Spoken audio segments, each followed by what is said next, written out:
If you woke up with a worried mind today, carrying a problem before your feet even touch the floor, this prayer is for you. Maybe your thoughts immediately went to your family, your health, your finances, your work, or a decision you do not know how to make. Before that worry becomes the voice that leads your whole day, bring it here. You do not have to solve everything in the first minutes of the morning. You do not have to predict every outcome. Begin with me now. Loving Father, I place this morning in your hands.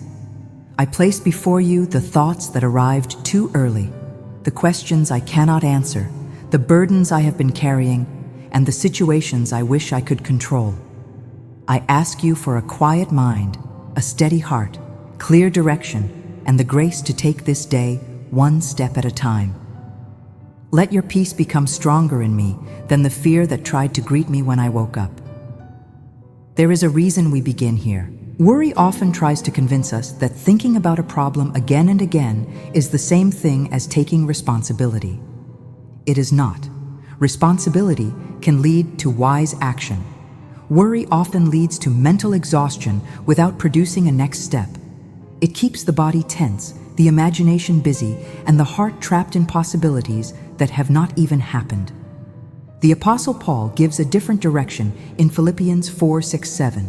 He teaches believers not to live consumed by anxiety, but to bring their requests to God with prayer and thanksgiving, trusting that God's peace can guard the heart and mind. Notice the movement.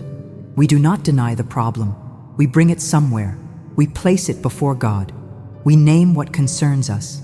Then we refuse to make fear the ruler of our thoughts. This is not pretending that everything is easy. It is choosing where your mind will stand while you face what is real.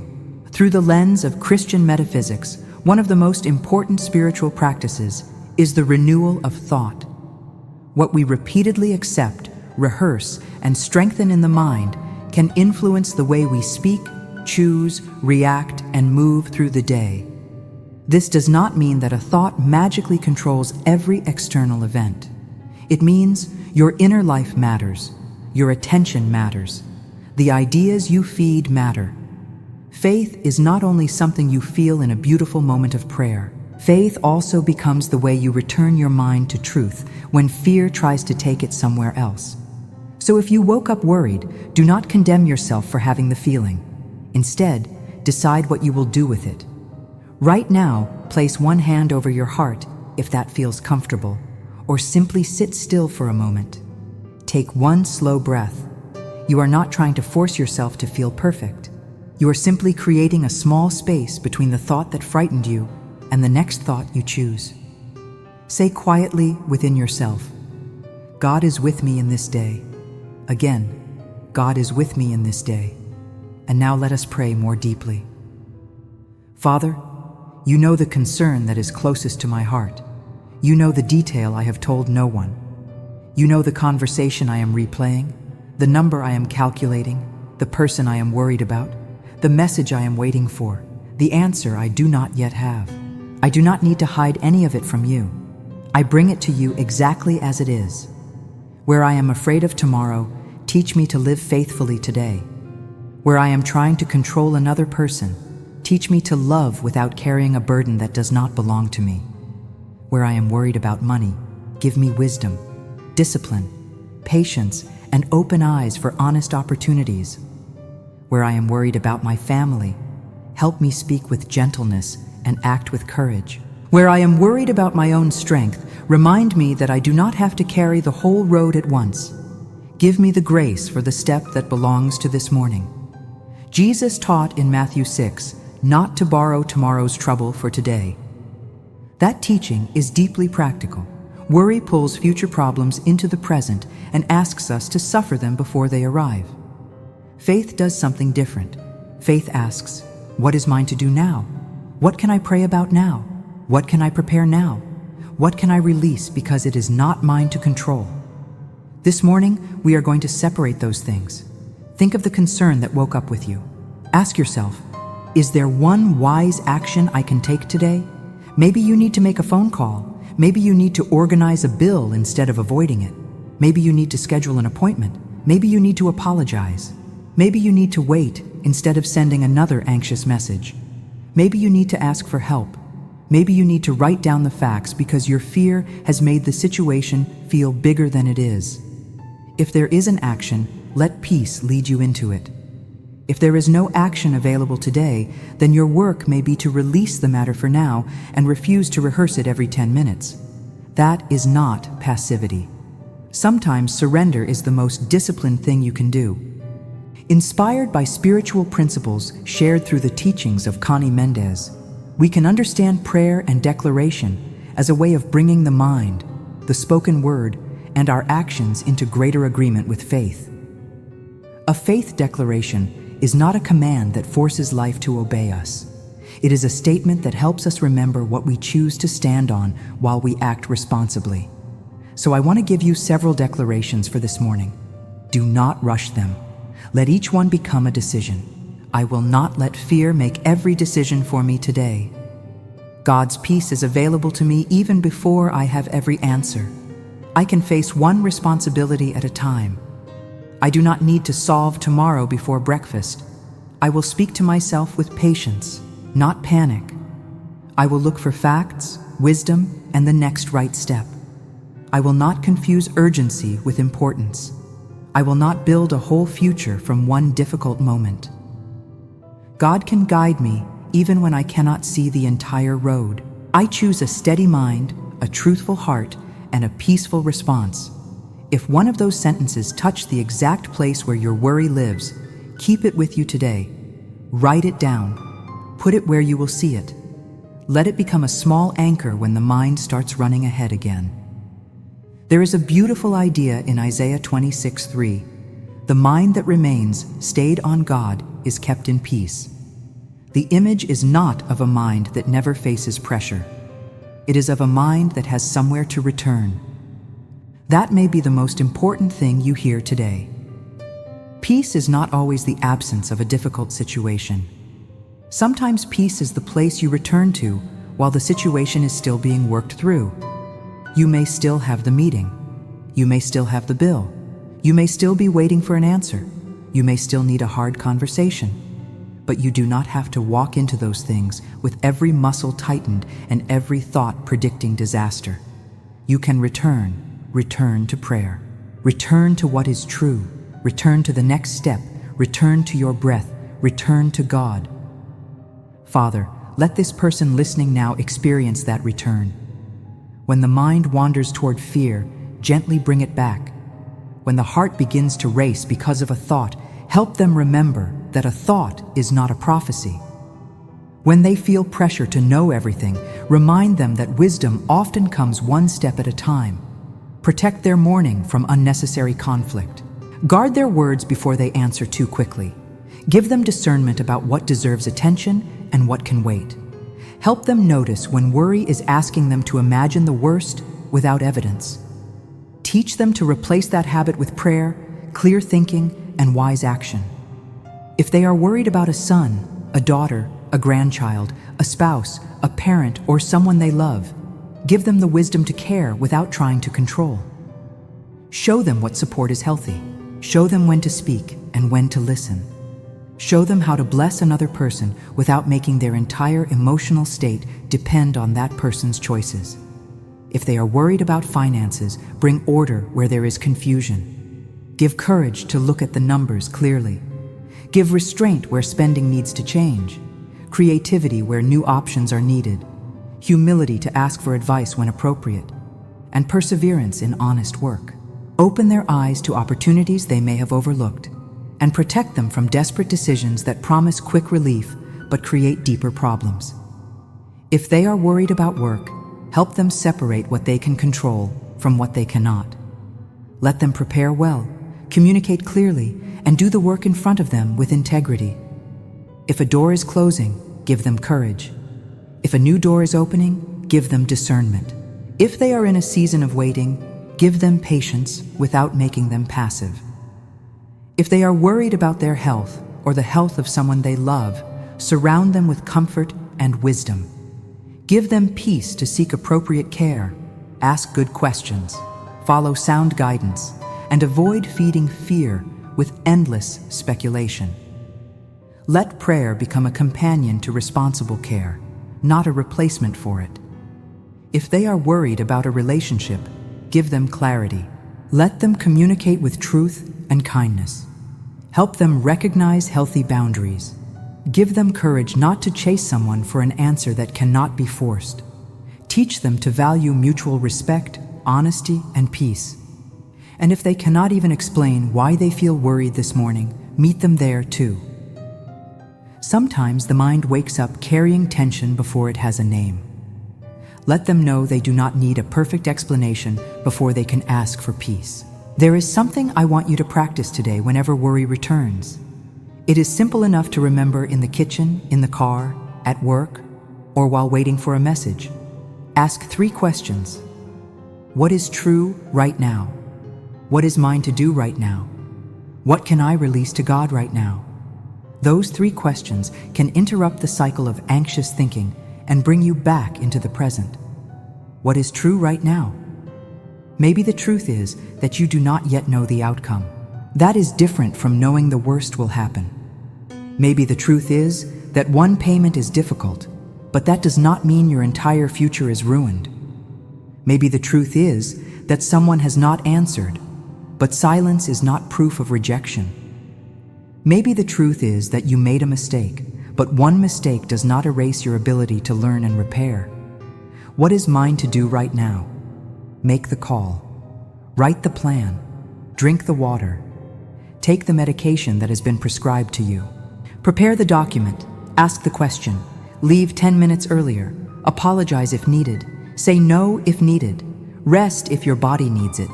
Work on what is actually in front of you. What can I release to God right now? Other people's reactions, tomorrow's unknowns, the timing you cannot force, the answer you cannot manufacture, the part of the story that is not yours to control. This is how peace becomes practical. And because worry is often physical as well as mental, pay attention to your body today. Unclench your jaw, lower your shoulders, breathe before you respond. Eat something nourishing if you have skipped meals because of stress.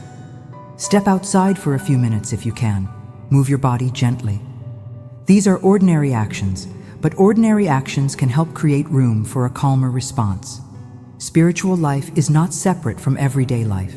Prayer should make us more present, more responsible, more compassionate, and more able to choose wisely.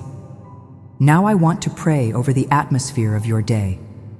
Father, go before this person into every room they will enter. Be with them in every conversation. Give them calm when another person is tense. Give them patience when plans change. Give them wisdom when they need to answer.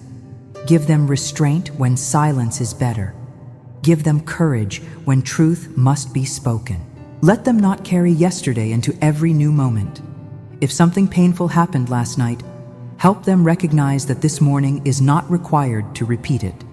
If they woke up discouraged because a prayer has not been answered in the way they hoped, renew their faith without asking them to pretend.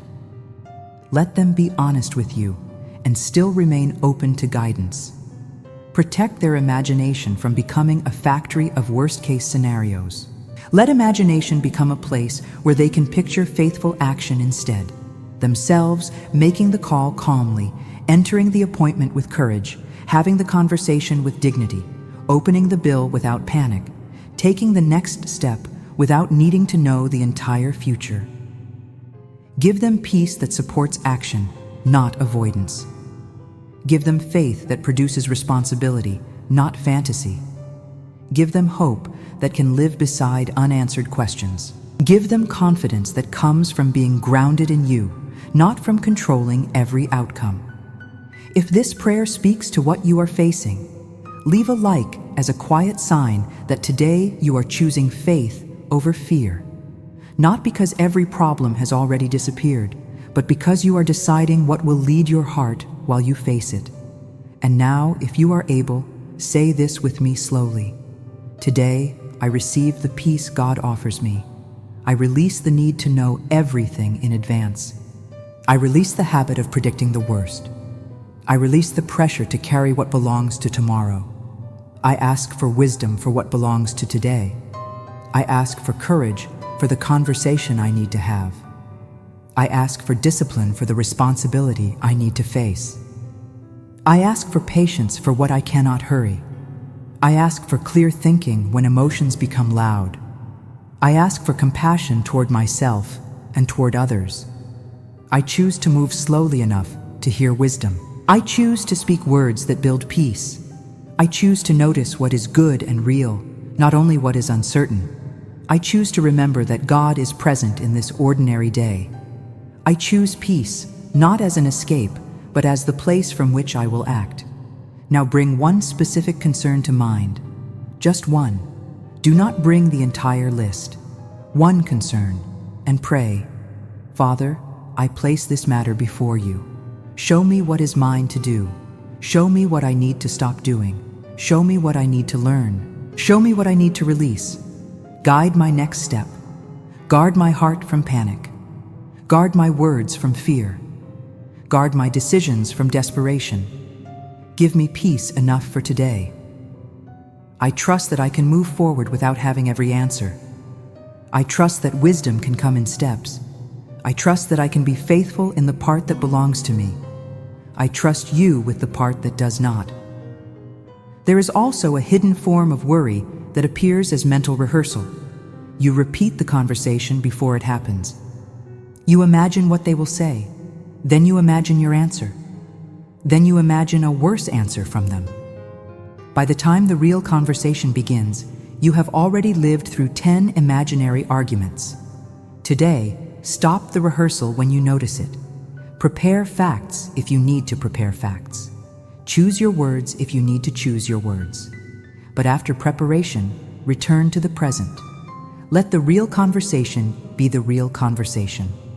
Another form of worry appears as constant checking. Checking the bank account again. Checking the phone again. Checking the email again. Checking whether someone was online. Checking for a change that cannot reasonably happen every 5 minutes. If that is your pattern, choose a healthier interval today. Give your mind permission to live between checks. You do not have to keep watch over everything every minute. Peace needs space. And sometimes worry appears as over-responsibility. You believe you must keep everyone calm, fix every problem, remember every detail, anticipate every need, and prevent every disappointment. If you are the person everyone depends on, this can become so normal that you do not realize how heavy it is. But loving people does not mean becoming their source of everything. You can support without controlling. You can care without absorbing every emotion. You can help without abandoning your own limits. You can pray without taking God's place in someone else's life. Father, teach us that kind of love. The kind that is present but not possessive, generous but not self-erasing, faithful but not frantic, wise enough to know when help is needed, and humble enough to know when another person must make their own choice. I pray now for the woman listening who is tired of being the strong one. Let her know that receiving peace is not weakness. Asking for help is not failure. Rest is not laziness. Boundaries are not cruelty. Quiet is not irresponsibility. I pray for the person who feels ashamed because they woke up worried after praying about the same issue yesterday.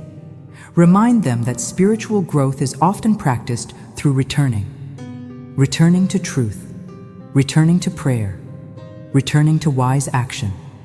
Returning to peace again and again until the new response becomes more familiar than the old one. You do not have to perform peace perfectly today.